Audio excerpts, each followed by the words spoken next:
crafty friends, and welcome back to the Crafty Meraki YouTube channel. My name is Deepa from Designs by Dee, and today I'm showing you a bit of a different technique, and we are going to learn as we go along together in this one.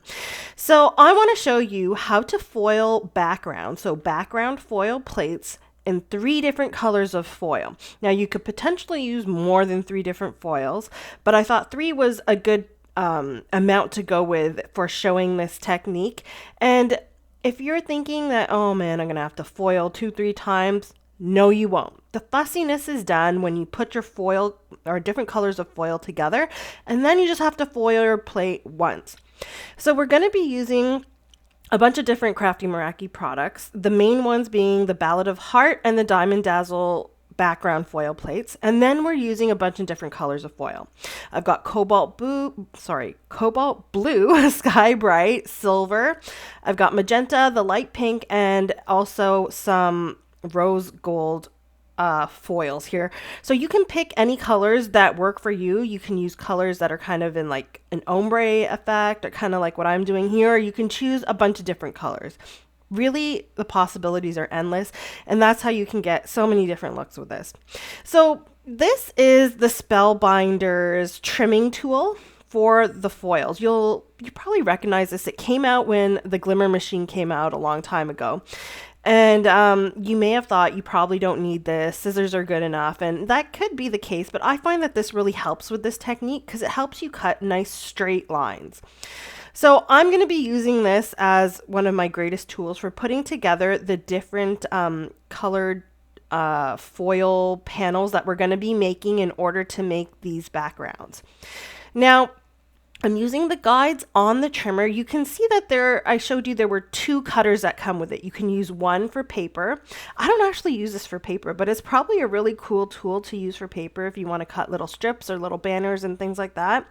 So that can come in handy there, but I'm using the one for the foil. So there is a little bit of a learning curve with this trimmer. The little wells there where the lines are, where you kind of stick the blade in to cut, are, they're decent, but it takes a little bit of skill to kind of realize how you have to have your cutter in there. Otherwise, it doesn't cut the foil or it'll cut the plastic. So once you play with it a little bit, you'll really get a handle for it. And what I like to do is I hold down that the top plate and I cut, and then I'll kind of pull my roll away first to ensure that the cut is there, so that if it isn't, I still have everything in place and can cut again. Now you can see I've cut out 3 pieces of foil. I've got a larger silver piece, a smaller sky bright piece, and then the darker cobalt piece, which is a little bit smaller. Now, one thing I learned when doing this panel here is that you have to keep in mind that what's gonna foil on the paper is gonna be the foil piece that's exactly the one that's actually touching the paper. So you can see that I'm overlapping the sheets here that I've cut. So I've just I've cut that out. I'm lining up the edges here. I'm trying to keep that straight edge as I move from one color to the next at like a 90-degree angle to the panel, so that I can ensure that it's got like a straight transition from one color to the next instead of it kind of being on an angle. It looks a little bit more it would look a little bit more messy in that way, but as you can see, I have the overlapping. You probably shouldn't overlap as much as I have. What you want to do is do as little overlapping as possible, and you'll see that in my second panel. So you might be wondering, oh my God, you've attached washi tape. It's going to ruin your foiling. It's not going to do anything. Just watch and see. So that tape, you normally tape down your plate to the foil, but it's on the edges that aren't going to foil, right? So when you tape it down like this, it's just holding it in place. It's not going to ruin your foiling whatsoever. The only thing that will ruin your foiling is if you say, put your tape down and lift it up, then that will ruin it. But if you put your tape down, kind of commit to putting it down where you've put it and keep everything in line. Now, Here where I'm heating up my plate, it is the first one that I'm foiling. So even though the light is solid, I am still allowing it to heat for another 3 to 4 minutes just to ensure that I'm going to have a good foiling effect in the end. I'm not going to have underfoiling. So I've gone ahead and I've put that through my die cutting machine to add pressure. And now I can go ahead and remove the tape. I like to remove it while the plate is still hot because the adhesive's a little less sticky and it comes off easier. And I wouldn't recommend touching the plate like this. I do that because I have my nails on, which are, it's not going to burn me. So let's take a look at this effect. And look how gorgeous that was. So you can see that washi tape did not affect my foiling at all. But you can see that the pattern that I had created with a larger cobalt blue section didn't actually foil. I got a shorter cobalt blue, the size I wanted for the Sky Bright, and then a lot of silver, which is still okay. But I realized that it's because of my overlapping that happened. So really, you can see those solid panels there in the foil, in the negative foil. You want to avoid that. You want to have just a tiny little bit of overlapping. And that's what we're going to do with this next piece, okay? So this one I'm going to do a little different, and I want to actually create a bit of a design here where I'm having kind of like a starburst coming out from the bottom left corner. Okay, so what I'm going to do is I'm going to grab the lightest color, which for me would be the rose gold, and I'm going to cut a panel that's the right size. So it's 5.5 inches long, and then I cut it diagonally to create one part of that starburst. I did the same thing with the pink. Now, okay, you can see here there's a bit of footage missing, and that's because I did do this once, and that's where I realized what my problem was. So I've gone back and I'm taking my extra scraps of foil and I'm cutting those. So you can see here, all you really have to do is cut 3 pieces of foil at 5.5 inches. And then from those, you can plan out your pattern and then kind of cut accordingly. Don't throw away the extra pieces of foil. As you can see, I used mine again. I kind of have a box where I keep everything in there, and that's where I kind of keep my scraps, and I will use them again. I don't like wasting that expensive foil. Well, it's actually not that expensive, but it is to me. I just don't like wasting such pretty items because it's so nice and shiny and beautiful. So, okay, I've gone ahead and you can see now I'm keeping my overlap really close. I'm not overlapping as much as I did on the first one. And now I'm going to cut the center panel of this starburst. Now, when you're cutting from a corner, I do advise starting from the center and cutting outwards in one direction and then doing the same on the other end. Otherwise, you can see I got that bit of bunching, and you don't really want that. It doesn't really ruin your foiling that much, but you want it to be as good as possible. So now I'm kind of arranging it here on my cardstock panel. So this cardstock panel is exactly the size I want it. I will then trim it down just a little bit. So it's 5.5 by 4.25. And this is the finicky bit I'm talking about. So I'm getting all of this done ahead of time before I start adding the heat, and then things are time dependent and that type of stuff. You don't want to be like, you know, trying to do stuff really quickly. The foil, it is a bit finicky. You see it keeps moving around, but it is possible to do it. I used 3 pieces of washi tape here just to hold it down, and you can see how close my overlaps are. So this is the way to go, okay? Now I'm going to get this on my panel and then put my plate on top. Then I like to just pull the whole thing off of the table and line it up a little bit more, add my washi tape on at least 2 sides to hold it in position. And then I'll go ahead and do the exact same process and foil this again. Now with this one, you'll see as I pull this off, I did get a little bit of underfoiling, and that is not a problem. We can cover those areas up, but you can see the 3 tones there, and it really sucks that the camera doesn't pick up the colors as well as you can see it with your naked eye.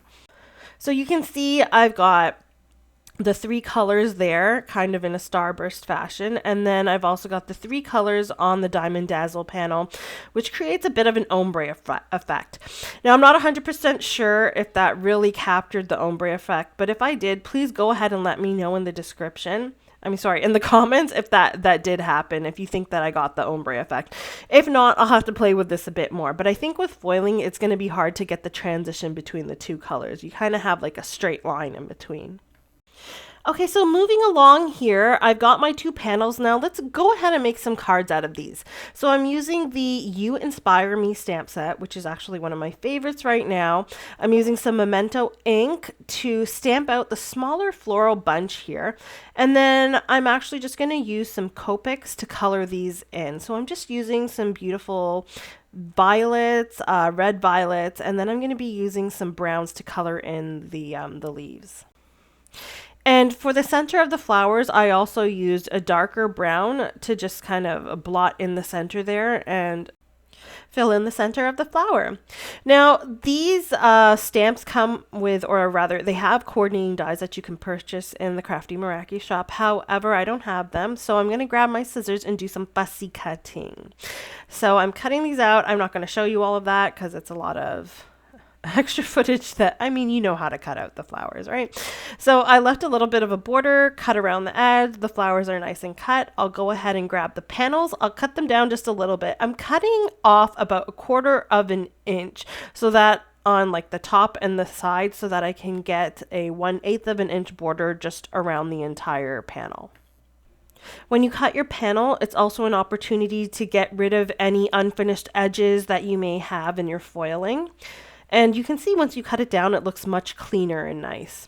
So there's actually this set here. I absolutely love it. It's called Handmade Love, and you can foil all of these sentiments in one go and cut them all out in one go with just one large die. I love this. I did this ahead of time on another project, and I just kind of keep those sentiments aside so that I can use them when I'm looking for a sentiment and I just want to quickly grab something and put it on my card, which is what I'm doing here. So now that I've got my hello sentiment from the Handmade Love set, I did originally foil that in black foil on white cardstock, so it goes perfectly with this card. I'm putting down these florals, and as I put these down, I'm trying to cover up the underfoiling as much as possible. I did kind of miss a couple areas, and I wish I had turned that first flower just a little bit more, but it's totally okay. I mean, that's the uniqueness and the craft of handmade cards is sometimes they are imperfect, and that's what it's all about. The imperfection is what makes them unique. So don't think just because your foiling is not 100% good that your card is garbage. Not at all. You can always cover up as much of the underfoiling or anything that went wrong as possible, and it still makes a gorgeous card. I guarantee you your recipient won't even notice. And so I've gone ahead and moved on to the next card here. I've cut down the panel, but only on the left and right sides. And I'm adding 2 strips of Blue Mirror cardstock, which is Tim Holtz Craftology cardstock. And I've gone ahead and added that with the background onto the card base. Now I've got the Hello Crafty Meraki die here, which actually has 3 layers to it. I didn't realize until I cut it out that this one die actually cuts 2 layers, an outline and the main sentiment. And I'm just cutting it out of some plain mirror silver mirror cardstock. So you can see that outline there on the table. I'm not actually going to use that. I'm just going to use the main hello. Now I've grabbed the Take a Bow die set, and I've grabbed the lacy or like the thinner bow. And I'm cutting that out of some light blue mirror cardstock as well. So this it kind of goes with the Sky Bright foil, which is why I chose it.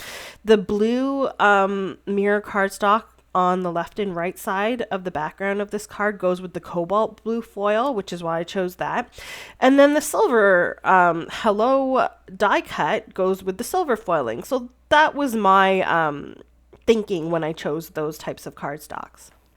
So I've just gone ahead and added some foam adhesive to the hello, tacked that on there, and same thing with the bow. I just liked adding the dimension there on the die cut. I like it standing a little bit above the background, especially since the background is so busy.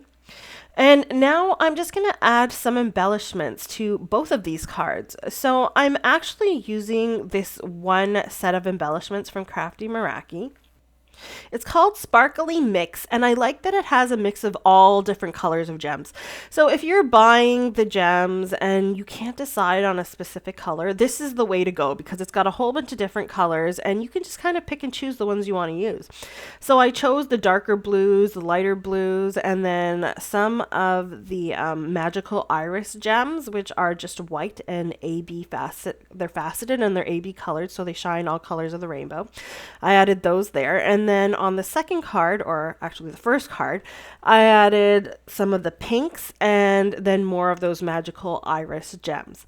And then I also, for a bit of fun, added some of those gems in the center of the flowers. So these are the two cards that we made today using 3-tone or 3-color foiling. 3 colors of foil. You can choose any different colors of foils that you'd like to use. And the key with this is to make sure that your overlapping in the foils is very little. And then you stick your washi tape on and you put it through and you get these gorgeous cards.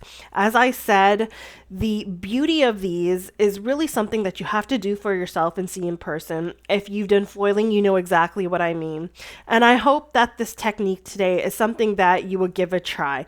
If you do and it turns out good, go ahead and let me know in the comments. If you have problems, let me know too. I'm here to help. Have a great day, guys, and I hope to see you next time. Don't forget to like and subscribe. Bye.